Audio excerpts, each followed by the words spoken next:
Good morning, Richard Eckley here. Happy Monday morning to you in this crazy world we're living in at the moment. We're on a Monday, so we're on a Health Monday on your 4 keys to a healthier, happier you. And it's a beautiful day here in Swansea. In fact, I'm going to take you for a little walk to see the view we've got at the moment out here.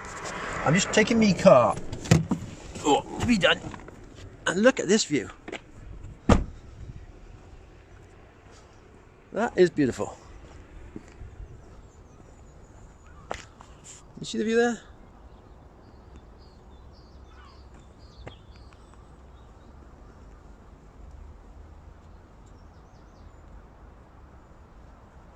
What's coming out? Yeah, it's coming out. Yeah. Wow, what a beautiful day. Beautiful sun shining. Sea is dead calm. It's like a mill pond out there. Swansea Bay in all its glory.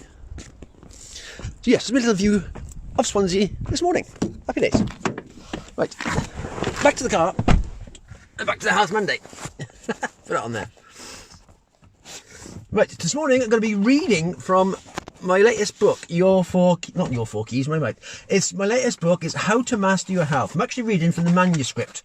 It's not, the book hasn't actually been, I've got the cover done, but I haven't actually got it all finished and finalised yet. So this is just a reading from the introduction part to How to Master Your Health, which in this day and age is quite an important part to it. So let's get to the start. This is the introduction to How to Master Your Health. How have we evolved our habits over the last 1,000 years? That's the question. In 1020, our main concern was survival. We didn't worry about health, just staying alive and getting the basics of life. Food, drink, a roof over our heads and keeping our kids alive was all we focused on. And we'd lived that way for thousands of years before, from our ancient ancestors up to the present time. It's only in recent years, about the last 100 years, we have had the luxury to actually worry about our health, as the basics of survival have been taken care of. Our health habits will not only determine how we look, but it will also determine how we feel and how long we will live. More about that in a later chapter. As I write this book in 2020, the year of self-responsibility, each of us needs to realise our health is down to us as individuals. The old method of waiting to get ill and seeing the doctor for a pill is no longer working, as our lifestyles are causing the biggest health issues, and here in the UK, the NHS is under immense pressure and cannot cope with the amount of patients it has to deal with on a daily basis. Falls, accidents and major disease outbreaks. This is weird because I actually wrote this back in February before this coronavirus started.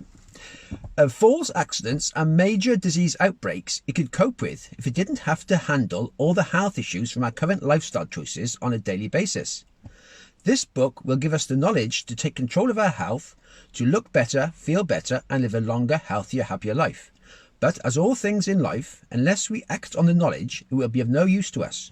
So if we're not ready to take action on our health yet, we're better off giving this book to someone who is, and come back to it when we are ready.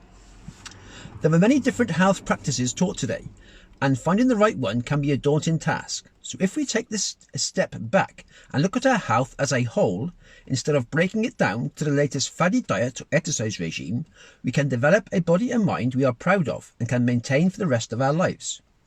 There are 4 main voluntary actions we control through our bodies. These are eating, drinking, sleeping and breathing. Unfortunately, we have been doing these the wrong way, mainly due to lack of knowledge. And so the first section will get at the knowledge upright about our bodies and up to date.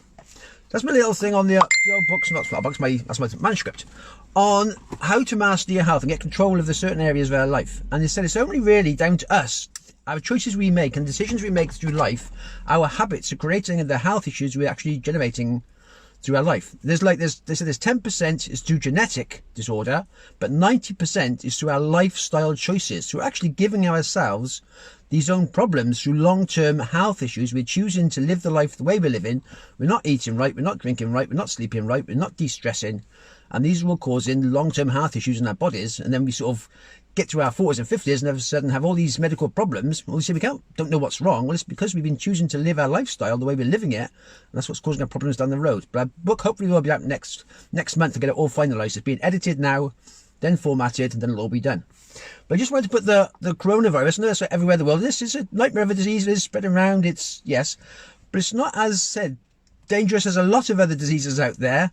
And they're so keen on doing the death toll on a regular basis. I thought, right, I'm going to just do a little comparison to put things in perspective of the death toll of coronavirus to a lot of other things. So I went through just the top, we've got here 1, 2, 3, 4, 5, 6, 7, 8. The top 8 major causes of death throughout the world on a yearly basis. Number 1, the biggest cause of death is heart disease throughout the world, which is 17 million people per year die of heart disease. 9 million people die of cancer per year. 6 million people die of stroke per year. This is worldwide. 2 million die of dementia per year. 1.5 million are killed on the roads through accidents. 1.5 million die through liver disease. Then I had to skip quite a few to come down. Then we had coronavirus, which is now at 34,000. And the next one, similar to that, was terrorism at 30,000. So it shows, I mean, yes, it is a good disease and it is killing people. But like I said, the flu has between the standard seasonal flu. It kills between 250 and 500,000 people every year. So the coronavirus has so far killed 34,000 people per year with ongoing health issues, which is just above terrorism. So we've got to try and get it in perspective again. All the news is plastering. They don't mention the heart diseases, the cancers, the strokes, the dementias. Well, these are things we can actually help control through our lifestyle choices.